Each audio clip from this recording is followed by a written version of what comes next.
ನಮಸ್ಕಾರ. ಕನ್ನಡಪ್ರಭ.com ನ್ಯೂಸ್ ಬುಲೆಟಿನ್ಗೆ ಸ್ವಾಗತ. Camera person Vinod Kumar ಜೊತೆ ನಾನು ಶ್ರೀನಿವಾಸ್. ಇಂದಿನ ಪ್ರಮುಖ ಸುದ್ದಿಗಳು. ದ್ವೇಷ ಭಾಷಣಗಳಿಗೆ ಕಡಿವಾಣ ಹಾಕಲು ರಾಜ್ಯ ಸರ್ಕಾರ ಕರ್ನಾಟಕ ದ್ವೇಷ ಭಾಷಣ ಮತ್ತು ದ್ವೇಷ ಅಪರಾಧಗಳ ಪ್ರತಿಬಂಧಕ ವಿಧೇಯಕ 2025 ಬುಧವಾರ ವಿಧಾನಸಭೆಯಲ್ಲಿ ಮಂಡಿಸಿದೆ.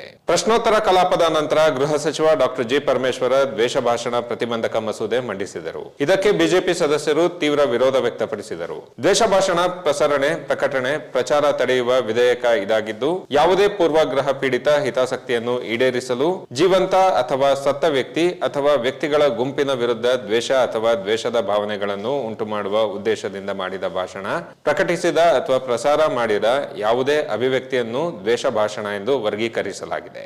ಮೊದಲ ಬಾರಿಗೆ ದ್ವೇಷ ಭಾಷಣ, ದ್ವೇಷ ಅಪರಾಧಗಳಿಗೆ ಕನಿಷ್ಠ 1 ವರ್ಷ, ಗರಿಷ್ಠ 7 ವರ್ಷದವರೆಗೆ ಜೈಲು ಹಾಗೂ 50,000 ರೂಪಾಯಿ ದಂಡ ವಿಧಿಸಲು ಅವಕಾಶ ನೀಡಲಾಗಿದೆ.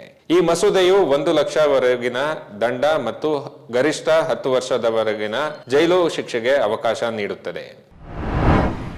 ಬೆಳಗಾವಿಯಲ್ಲಿ ನಡೆದ ಕಾಂಗ್ರೆಸ್ ಶಾಸಕಾಂಗ ಪಕ್ಷದ ಸಭೆಯಲ್ಲಿ ಗ್ಯಾರಂಟಿ ಯೋಜನೆಗಳ ಬಗ್ಗೆ ಆಡಳಿತ ಪಕ್ಷದ ಕಾಂಗ್ರೆಸ್ ಶಾಸಕರೇ ವಿರೋಧ ವ್ಯಕ್ತಪಡಿಸಿದ್ದಾರೆ. ಬೆಂಗಳೂರಿನ ಸದಾಶಿವನಗರದಂತಹ ಶ್ರೀಮಂತ ಪ್ರದೇಶದಲ್ಲಿರುವ ಮನೆಗಳಿಗೂ 200 ಯೂನಿಟ್ ಉಚಿತ ವಿದ್ಯುತ್, ಲಕ್ಷಾಂತರ ರೂಪಾಯಿ ದುಡಿಯುವ ಮಹಿಳೆಯರಿಗೂ ಬಸ್ ಪ್ರಯಾಣ ಉಚಿತ ನೀಡಬೇಕಾ ಎಂದು ಶಾಸಕರು ಪ್ರಶ್ನಿಸಿದ್ದಾರೆ. ಈ ಕುರಿತ ವರದಿಗಳ ಬಗ್ಗೆ ಪ್ರತಿಕ್ರಿಯೆ ನೀಡಿರುವ ಸಿಎಂ ಸಿದ್ದರಾಮಯ್ಯ, ಸಿಎಲ್ಪಿ ಸಭೆಯಲ್ಲಿ ಗ್ಯಾರಂಟಿ ಯೋಜನೆಗಳ ಪರಿಷ್ಕರಣೆ ಬಗ್ಗೆ ಯಾವುದೇ ಚರ್ಚೆ ಆಗಿಲ್ಲ ಎಂದು ಹೇಳಿದ್ದಾರೆ. ಈ ಮಧ್ಯೆ ಗ್ಯಾರಂಟಿ ಯೋಜನೆಗಳಿಂದಲೇ ರಾಜ್ಯದ ಜನತೆಯ ಮನಸ್ಸನ್ನು ಗೆಲ್ಲಲು ಸಾಧ್ಯವಿಲ್ಲ. ಗ್ಯಾರಂಟಿ ಯೋಜನೆಗಳ ಜೊತೆ ಕ್ಷೇತ್ರಗಳಲ್ಲಿ ಅಭಿವೃದ್ಧಿ ಕೆಲಸಗಳು ಕೂಡ ಆಗಬೇಕು ಎಂಬುದನ್ನು ನಿನ್ನೆ ನಡೆದ ಕಾಂಗ್ರೆಸ್ ಶಾಸಕಾಂಗ ಪಕ್ಷದ ಸಭೆಯಲ್ಲಿ ಶಾಸಕರು ಅಭಿಪ್ರಾಯ ಹೊರಹಾಕಿದ್ದಾರೆ ಎಂದು ಹಿರಿಯ ಶಾಸಕ ಕೆಎನ್ ರಾಜಣ್ಣ ಹೇಳಿದ್ದಾರೆ. ಅಕ್ರಮವಾಗಿ ದೇಶಕ್ಕೆ ಪ್ರವೇಶಿಸಿ ಉಡುಪಿಯಲ್ಲಿ ವಾಸವಿದ್ದ 10 ಬಾಂಗ್ಲಾದೇಶಿ ಪ್ರಜೆಗಳಿಗೆ 2 ವರ್ಷ ಜೈಲು ಶಿಕ್ಷೆ ಮತ್ತು ತಲಾ 10,000 ರೂಪಾಯಿ ದಂಡ ವಿಧಿಸಲಾಗಿದೆ. ಮಲ್ಪೆ ಪೊಲೀಸ್ ಠಾಣಾ ವ್ಯಾಪ್ತಿಯಲ್ಲಿ ವಾಸಿಸುತ್ತಿದ್ದ ಬಾಂಗ್ಲಾದೇಶಿ ವಲಸಿಗರಿಗೆ ಡಿಸೆಂಬರ್ 8ರಂದು ಮುಖ್ಯ ನ್ಯಾಯಾಂಗ ಮ್ಯಾಜಿಸ್ಟ್ರೇಟ್ ನ್ಯಾಯಾಲಯ ಈ ಶಿಕ್ಷೆ ವಿಧಿಸಿ ಆದೇಶಿಸಿದೆ.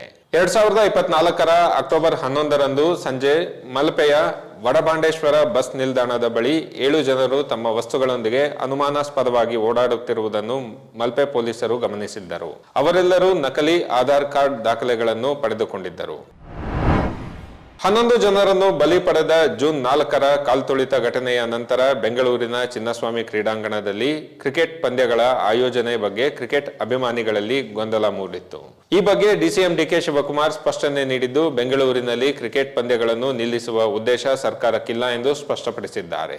ಕರ್ನಾಟಕ ರಾಜ್ಯ ಕ್ರಿಕೆಟ್ ಸಂಸ್ಥೆಯ ನೂತನ ಅಧ್ಯಕ್ಷ ವೆಂಕಟೇಶ್ ಪ್ರಸಾದ್ ನೇತೃತ್ವದ ಪದಾಧಿಕಾರಿಗಳ ತಂಡ ಇಂದು ಮುಖ್ಯಮಂತ್ರಿ ಸಿದ್ದರಾಮಯ್ಯ ಮತ್ತು ಡಿಕೆ ಶಿವಕುಮಾರ್ ಅವರನ್ನು ಬೆಳಗಾವಿಯಲ್ಲಿ ಭೇಟಿ ಮಾಡಿ ಪಂದ್ಯಗಳ ಆಯೋಜನೆಗೆ ಸಹಕಾರ ಮತ್ತು ಅನುಮತಿ ಕೋರಿದೆ.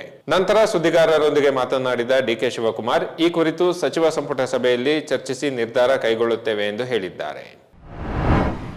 ಹಂಪಿಯ ನೆಲಮಹಡಿ ಶಿವ ದೇವಸ್ಥಾನದಲ್ಲಿ ಭಾರತೀಯ ಪುರಾತತ್ವ ಸರ್ವೇಕ್ಷಣಾ ಇಲಾಖೆಯ ವತಿಯಿಂದ ನಡೆಯುತ್ತಿರುವ ಪುನಶ್ಚೇತನ ಕಾಮಗಾರಿ ವೇಳೆ ಸ್ಮಾರಕ ಸ್ತಂಭವೊಂದನ್ನು ತುಂಡರಿಸಿದ ಮತ್ತು ಅದನ್ನು ನಾಪತ್ತೆ ಮಾಡಿದ ಕುರಿತು ದೂರು ದಾಖಲಾಗಿದೆ. ಕರ್ನಾಟಕ ರಕ್ಷಣಾ ವೇದಿಕೆ ಜನಸೇನೆಯ ವಿಜಯನಗರ ಜಿಲ್ಲಾಧ್ಯಕ್ಷರು ಆಗಿರುವ ಕಮಲಾಪುರ ನಿವಾಸಿ ಟಿ ಶಿವಕುಮಾರ್ ಎಎಸ್ಐ ನೇತೃತ್ವದ ಪುನಃಸ್ಥಾಪನೆ ಕಾಮಗಾರಿ ಅಡಿಯಲ್ಲಿ ಪಕ್ಕದ ಗೋಡೆಯನ್ನು ನಿರ್ಮಿಸುವಾಗ ಕಲ್ಲಿನ ಕಂಬವನ್ನು ಯಂತ್ರಗಳು ಮುರಿದಿವೆ ಎಂದು ಆರೋಪಿಸಿದ್ದಾರೆ. ಡಿಸೆಂಬರ್ 2ರಂದು ಈ ಬಗ್ಗೆ ಎಎಸ್ಐಗೆ ದೂರು ನೀಡಲಾಗಿತ್ತು, ಆದರೆ ಕ್ರಮ ಕೈಗೊಳ್ಳಲಾಗಿಲ್ಲ.